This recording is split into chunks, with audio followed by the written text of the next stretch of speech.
சிந்து பைரவி சீரியல்ல இனிய எபிசோட்ல என்ன நடந்திருக்கு அப்படிங்கிறத பார்க்கலாம். இப்ப நம்ம காயத்ரியோட நிச்சயதார்த்தம் செலியனோட நடக்க போகுது இல்லையா?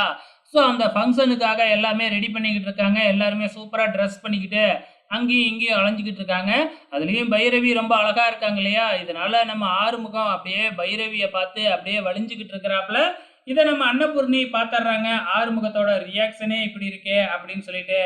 ஸோ இப்பதான் பைரவி கொஞ்சம் கொஞ்சமா மனசு மாறிக்கிட்டு வரா இல்லையா? அதனால ஆறுமுகம் சந்தோஷத்துல இருக்கிறாப்புல. ஆனா எவ்வளவு நேரம் இது நீடிக்க போகுது அப்படிங்கிறது தெரியல. ஏன்னா நம்ம ஆறுமுகம் தான் இப்போ ஒரு இதுல மாட்டிக்கிட்டாப்புல இல்லையா? ஆதாரத்தோட சிக்கிக்கிட்டாப்புல இல்லையா? ஸோ அது அடுத்த வாரம் தான் வெளியில வரும். ஸோ இப்ப இந்த பக்கம் நம்ம ஆறுமுகம் அழகா வேஷ்டி சட்டைலாம் கட்டிக்கிட்டு செண்டெல்லாம் அடிச்சுக்கிட்டு பைரவி பின்னாடியே சுத்திக்கிட்டு இருக்கிறாப்புல.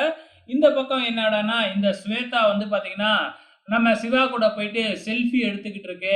இத நம்ம சிந்து பார்த்துட்டு பயங்கரமா கோவப்படுறாங்க. கோவப்பட்டது மட்டும் இல்லாம, சிவாவ கைய புடிச்சு இழுத்துக்கிட்டு போயி, சிவாவோட சேர்ந்து இதுவும் செல்ஃபி எடுத்துக்கிட்டு இருக்கு. இத நம்ம மகா பார்த்துடுறாங்க. மகா பார்த்துட்டு பயங்கரமா கோவப்பட்டு, இவள ஏதாச்சும் செய்யணுமே அப்படின்னு சொல்லிட்டு, ஒரு தண்ணிய எடுத்து அதுல கலர் பவுடர்லாம் மிக்ஸ் பண்ணி எப்படியாச்சும் அவன் மேல ஊத்திரணும் அப்படின்னு ஒளிஞ்சிருந்து ஊத்த பார்க்குறாங்க.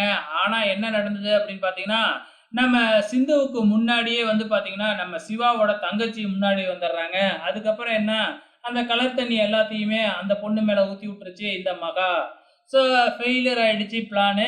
ஸோ இதுக்கப்புறம் என்ன நடக்குது, நம்ம காயத்ரி ரெடி பண்ணிக்கிட்டு இருக்கிறாங்க. அப்ப அன்னபூர்ணி கிட்ட காயத்ரி வந்து இந்த ஃபங்ஷனுக்கு சிந்துவையும் கூப்பிடுங்க அப்படின்னு சொல்லி பாக்குது. ஆனா இந்த அண்ணாமலை எதுவுமே சொல்லாம அங்கிருந்து கிளம்பிடுது. ஸோ வேற வழியே இல்ல. நிச்சயதார்த்தம் ஒழுங்கா நடக்கட்டும் அப்படின்னு விட்டுர்றாங்க. இப்ப மாப்பிள்ளை வீட்டு அதாவது செலியன் வீட்ல இருந்து எல்லாருமே வந்துடுறாங்க. ஸோ நிச்சயதார்த்தமும் ஆரம்பிக்குது. இங்க சிந்து மட்டும் வெளியிலேயே நின்னு இதெல்லாம் வேடிக்கை பார்த்துக்கிட்டு இருக்கு. இதுக்கப்புறம் என்ன நடக்கும்னு தெரியல. வெயிட் பண்ணி பார்க்கலாம்.